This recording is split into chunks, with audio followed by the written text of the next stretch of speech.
करे और उन्हें जीवन में उतारने का प्रयास करे। लेकिन हम उन ग्रंथों को तो पढ़ते हैं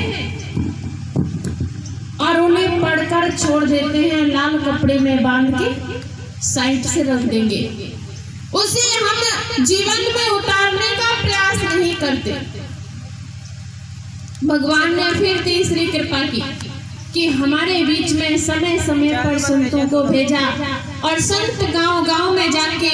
गली गली में जाके मानव को माया की नींद से जगाने का प्रयास करते हैं कि जागो रे जन जागना, अब जागन की है बार,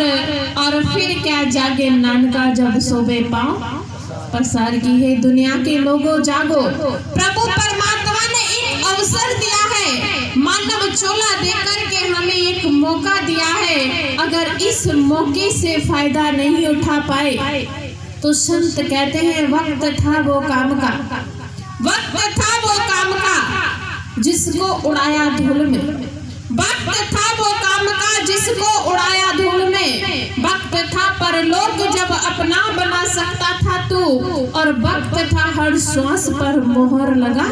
सकता था तू, वक्त था जागने का और तू सोता रहा और वक्त को बर्बाद कर जिंदगी खोता रहा। कि जब हमारे पास वक्त होता है, जब हमारे पास समय होता है, तब हम उसका सदुपयोग नहीं करते, और जब समय हाथ से निकल जाता है तो अंत में हमें भी सिकंदर की तरह पछताना पड़ता है। क्योंकि सिकंदर ने पूरे जीवन में जो कुछ किया था अंत में उसके काम नहीं आया, उसकी अंतिम इच्छा पूरी नहीं हो पाई, तो सिकंदर ने यही कहा